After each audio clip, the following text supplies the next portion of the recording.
G'day, it is Ryan. So I just wanted to very, very quickly, because I'm supposed to be doing something else, uh, express to you my absolute and total fondness for this book by Susanna Clarke, Jonathan Strange, and Mr. Norrell. This particular edition came out when the TV series was just coming out based on it, and so that image there's from the TV series. I recommend people check out the TV series as well, which was BBC production, but I believe is on Amazon Prime. Now she's only ever written. I think there is a book she wrote before this that has a couple of the same characters, maybe. But anyway, there's never ever been a sequel to this, as far as I'm aware.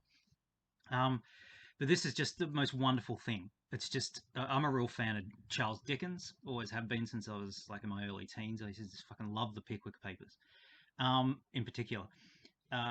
Dickensian comedies and shit like that.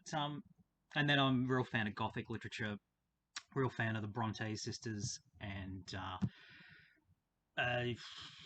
of course, the more typical shit associated with Gothic literature, like Frankenstein and Dracula and whatnot, Mary Shelley and Bram Stoker and whatnot. But yeah, so this book is just the most wondrous thing. It's like in my opinion, a distillation of Celtic fairy lore, um, retold, set in in the early 1800s. As you can tell by their get up, yep, they haven't got the trousers yet. Early 1800s. Um, Still got the boots and shit. Now, this book's supposed to be—it's an alternative history in a sense. It's a world that people say never was, and it's a world where there's magicians or in England, and it's uh, magical societies of gentlemen, and a world where magic is real or has been real in the past, and a couple of magicians are trying to get it up and running again for people to believe in magic and practice magic practically instead of just researching magic and things like that. But it's just hilarious. I just fucking love it. It's my favorite. It's probably, I'd go so far as to say, my favorite novel. Um, Now, having said that, and the TV show, I recommend people watch that as well. It's really fucking good. Having said that, the reason I'm talking about it is that even though it's an alternative history as a fictional tale, it is not so alternative as all that. The magical societies talked about in this, they kind of echo the secret societies and fraternities of Europe in the 1800s, and their attempts to make contact with fairies or unearthly beings, otherworldly beings, which they were successful in doing sometimes. And in this, the magicians, one of the magicians in particular, is trying to get a fairy helper, so that he can utilize ancient fairy magic, which is like a darker and more powerful kind of magic than human magic and things like that in this book. It's really, really interesting.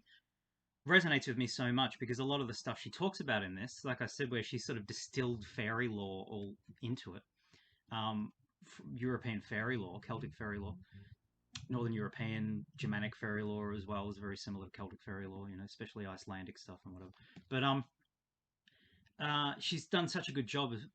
She must have been very familiar with it, and the way she talks about the scholarly magical gentleman and all that kind of stuff just reminds me of the pompousness and the arrogance and the silliness of and pageantry of the secret societies, um, the Freemasonry and the Rosicrucians and the Aleister Crowley's Telema and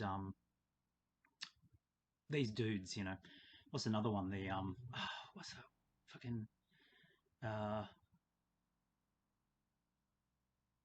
Oh, well, the Golden Dawn and all these fucking.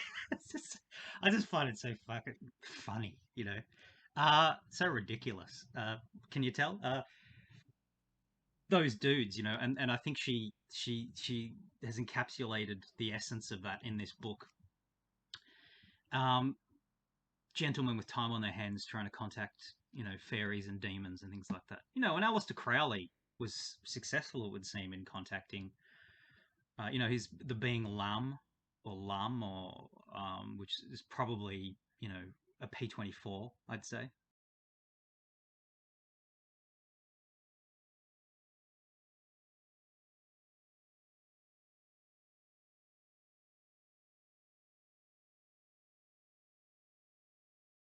Cryptoterrestrial. Rudolf Steiner, the inventor of anthroposophy, as a sort of Christianized alternative version to theosophy. He was, in my opinion, probably fraternizing with the Mudgener and uh, learned some things from them and had experiences with them.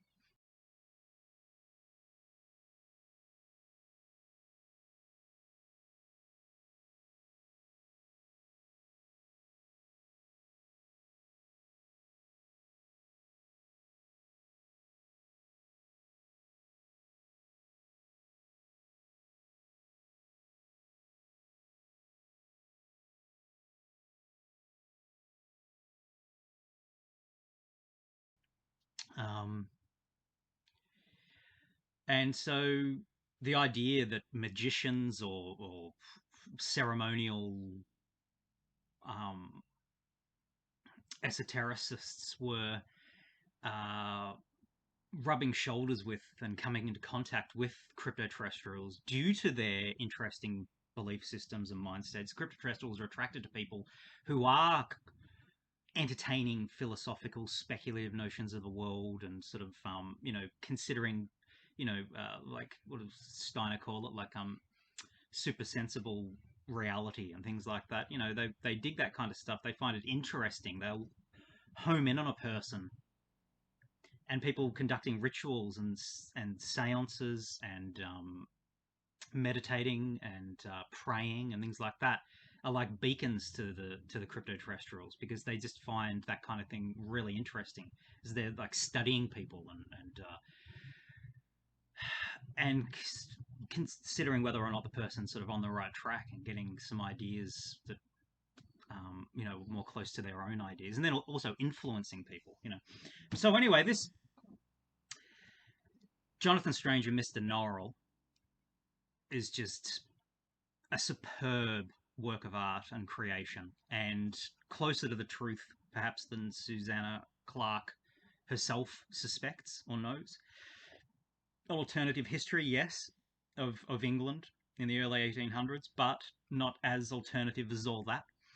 The Mudgener themselves said of this book, she overestimates our technological advancements in some places, but otherwise they like it. And they also said that they don't necessarily appreciate how wicked she makes them seem. But, you know, they've got themselves to blame for that, I suppose, for uh, interfering with people and scaring the shit out of people for millennia. So, if they're really concerned about presenting themselves in a more positive light, they should get off their asses and start doing that kind of thing. Um, so, yes, highly recommended by Ryan. Ryan's Book Club. Ta-da! And it's fiction. I haven't really read that much fiction since I was a teenager. It's non-fiction for me, but this one's a real fucking goer. Yeah, get into that one. And as I said, if you're not a fan of reading like a tome like this, or um, the series is very good, even though of course it's a bit different and leaves shit out. But it's wonderfully closer than to the vibe and the story and all that kind of stuff. The series is closer to its source material than most televised serials are, in my opinion. They've done a really good job. And where he's taught, where they as well, the magician, one of them going through mirrors and coming in onto the fairy roads and using the fairy roads to pass through the a kind of between place to come out windows in other people in other areas and all that kind of stuff back into our world and other places and all this kind of stuff is really coming close to a good conceptualization of what the Majina and the Sabetjana actually do.